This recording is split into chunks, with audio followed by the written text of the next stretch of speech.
अदृश्य प्राणी हजारों करोड़ों प्राणी है, ऐसे जगत हजारों जगत है। रोजाना एक आविष्कार हो रहा है, ग्रह उपग्रह नक्षत्र एक आविष्कार होता है। तो अब ये सारा लेकर एक संसार है। एक संसार छोटा मोटा एक घर झोपड़ी नहीं है, विशाल संसार है।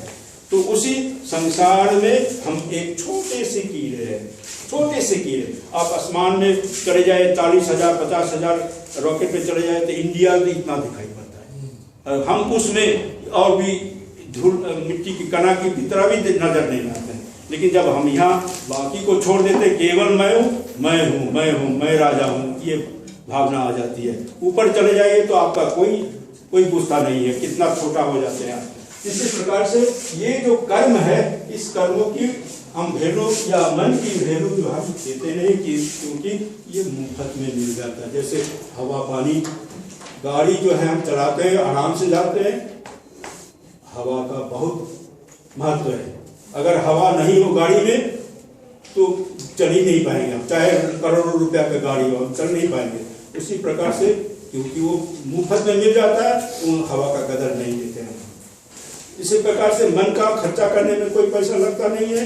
हम मन को जैसे बेकार कामों में लगाते हैं, ज्यादातर हम बेकार कामों में लगाते हैं। अपने कामों में अगर हम स्वार्थी है तो कम से कम अपने हित के लिए तो कुछ सोचो। हम अपने हित के लिए भी सोचते नहीं है। और सबसे ज्यादा तो ये जो कर्म है, कर्म विपाक है। पहले आप मन के महत्व को समझेंगे तो कर्म को समझेंगे, कर्म के महत्व को समझेंगे तो कर्म विपाक का महत्व को समझेंगे, कर्म महत्व को समझेंगे तो पुनर्जन्म को समझेंगे। ऐसे है। अब इसको एक घटना में तो अब पुनर्जन्म मर के का हम तो अब मर के तो दिखा नहीं सकते ना, आप मेरे साथ मर के जा सकते कि आपको दिखा दूं कि भाई ये हुआ। लेकिन उदाहरण के माध्यम से हम समझ सकते हैं बात को हम उदाहरण के माध्यम से समझ सकते हैं। एक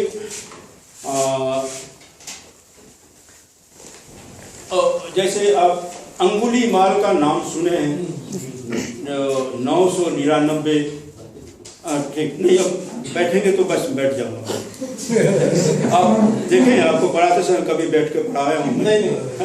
तो ये 999 लोगों को हत्या की और बुद्ध के संपर्क में आए और वो अरहत हो गए, मुक्ति प्राप्त हो गए। और एक जो है आदमी 100 साल जी रहा है, भगवान बुद्ध के रोज सेवा कर रहे हैं, लेकिन उसका अरहत प्राप्त नहीं होता नहीं है। ऐसे घटना बहुत सारे हैं। तो अब कहेंगे दोनों में क्या अंतर है? एक 999 आदमी को मार डाला और चुटकी में वो भगवान बुद्ध के संपर्क में आए और वो अरहत हो गए। अब बाकी जो है वो कर रहे हैं। एक कोई बदमाश है, जिंदगी भर बदमाशी कर रहा है, उसको कोई फल मिलता नहीं है, दंड मिलता नहीं है। लेकिन अगर कोई छोटी सी गलती करते हैं, उसको भयानक दंड मिल जाता है। ऐसे भी घटना बहुत देखे होंगे आपको। तो ये अंतर क्या है? सब कर्म पर। इस जन्म में किया नहीं कोई भी पाप, इस जन्म में कोई पाप नहीं किया। अंगुलीमाल इस जन्म में 999 के हत्या किए, फिर भी वो इस जन्म में उनको चुटकी में मिल गया ज्ञान। और दूसरे और बहुत सारे प्राणी है, बहुत सारे मनुष्य है, वो कुछ भी नहीं किया पाप, लेकिन बुद्ध के सानिध्य आने पर भी उसको मार्ग नहीं है जैसे का तैसा है। उसमें अंतर है ज्ञान की परिपक्वता का। पूर्व जन्म का जो ज्ञान है उसका कर्म का फल। जैसे आप पपीता का पौधा लगा दिए, हो गया बहुत सारा, कुछ कच्चा भी है, पका है, आप उसको झकझोड़े तो जो पका हुआ है तुरंत गिर जाएगा, और जो कच्चा है वो गिरेगा नहीं, वो उसकी टाइम की इंतजार करता है, जब पकेगा तब गिरेगा वो। तो ये है कर्म विपाक। तो हमारा कर्म हम पिछले एक जन्म नहीं, कितने जन्म ले अनादिकाल से हम भटक रहे हैं। कर्म के कितने कर्म किए, कितना कोई ठिकाना नहीं है। किस कर्म किस समय विपाक फल देता है, इसका भी कोई ठिकाना। इसलिए कहा जाता है बुद्ध गुणं अचिंतनीयं, धम्म गुणं अचिंतनीयं, संघ गुणं अचिंतनीयं, कर्म गुणं अचिंतनीयं, कर्म विपाकं अचिंतनीयं। किस समय क्या फल दे हम नहीं जानते, इसलिए हमें हर समय त्रस्त रहना पड़ता है। किस समय क्या विपाक फल आ जाए, हम उसके लिए तैयार रहना चाहिए हमें, तभी जाके हम उसको सामना कर सकते हैं। तो इसलिए कर्म विपाक, तो ये अब वनस्पति के साथ हमारा उपमा तो हम दे दिए, उसका क्या परंपरा है, हम मनुष्य का क्या परंपरा है, वो आपको समझना चाहिए।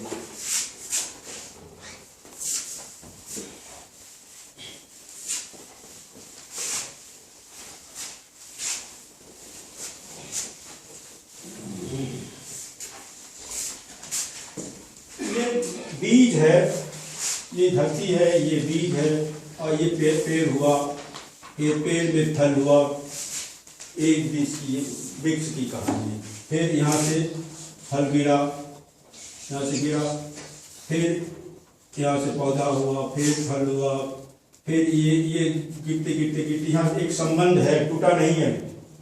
हम अगर बोलते ये यहाँ से यहाँ गैप हो गया, ये गैप नहीं है, फल गिरते गिरते यहाँ आ गया, एक संबंध है उसके साथ, गिरने का संबंध है, अचानक फल नहीं आ रहा है। फिर इस बीच से एक ऊपर जाता है, फिर यहाँ से गिरते गिरते यहाँ आता है, फिर यहाँ से फिर ऊपर चलता है। इसी प्रकार से अनादिकाल से ये जो परंपरा है वनस्पति जगत का, बीज और पौधे का, बीज और फल का, वो फल जो है, फल के अंदर ही बीज है, वो बीज यहाँ, वो जो फल गिरता है वो फल यहाँ नहीं रहता, ये फल सड़ जाता है, वो बीज से फिर अंकुरित होता है, ये फल होता है, फिर के अंदर बीज है, वो गिरता है, ये बाहरी आकार जो है नष्ट हो जाता है, वो बीज जो है बीज से फिर संक्रमित होता है। इस प्रकार से अनंत काल तक वो चलता रहता है।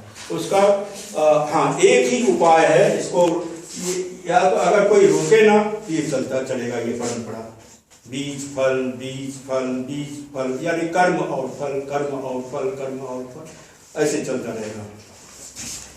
एक ही तरीका है, अगर आप इस फल को, ये बने मान लीजिए चने हैं, चने को लेकर मिट्टी में गिरने न दे, मिट्टी में गिरने न दे, उसे सुखाया जाए, उसे आग में भुना जाए, उसका जो गुण है वो समाप्त हो जाएगा, फिर जाके ये आपको परंपरा रुक जाएगी, नहीं तो चलता चलेगा वो, चलता चलेगा वो।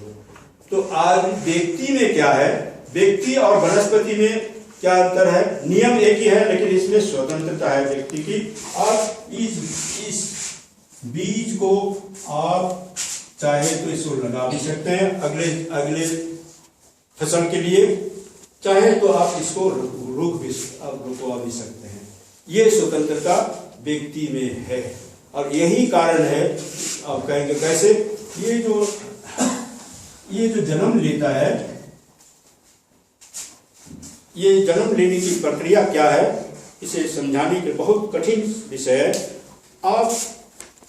आपको मैं 5 किलो 10 किलो का एक बोझा दे दिया, भाई आप इसे लेकर चलिए, तो थोड़ा दूर, अब थोड़ा दूर चलते चलते 10 किलो आप भनते कि बहुत बोझा है, हम आप नहीं पाएंगे, 1 मील 2 मील हो गया, अब ले जाए नहीं पाएंगे।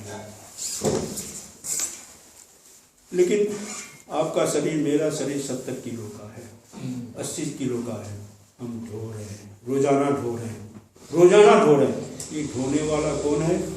वही मन, छोटा सा मन, जिसको हम देख नहीं पाते हैं, छू नहीं पाते हैं, वो मन ये 70 किलो 80 किलो ढो कर चलता है।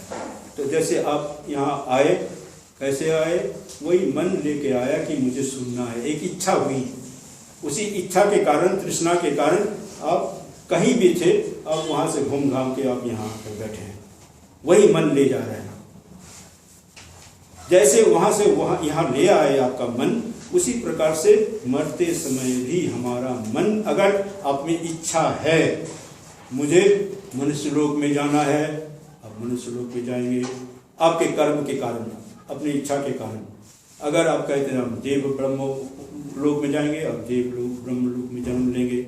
अगर बोलने हम कुत्ते के रूप में जन्म लेंगे, कुत्ते के रूप में जन्म लेंगे, गाय बछड़े के रूप में जन्म लेंगे, आपकी इच्छा के अनुसार आपको वो गति, जैसा आप चाहेंगे, अभी जैसा काल थे, आप जो सोचे थे बनने के लिए, आज बने।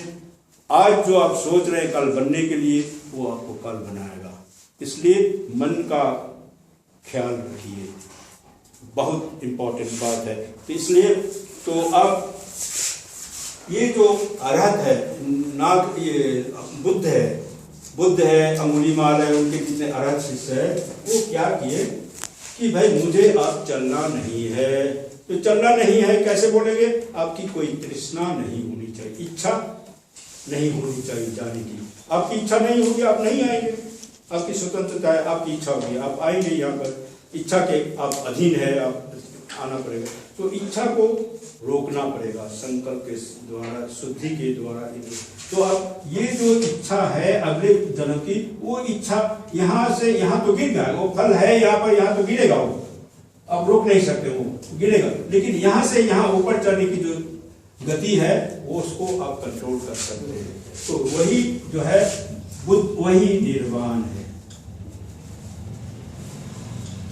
वो ये जो बाण है, इच्छा है, वो इच्छा आप में नहीं, समाप्त कर दिए आप समाप्त कर दिए, निबाण वो समाप्त कर दिए। इसके कारण, निर्वाण के कारण, इच्छा ना होने के कारण आपका पुनर्जन्म नहीं होगा। जब तक इच्छा है, आपके इच्छा अनुसार आप जन्म लेंगे, बार बार जन्म लेते रहेंगे।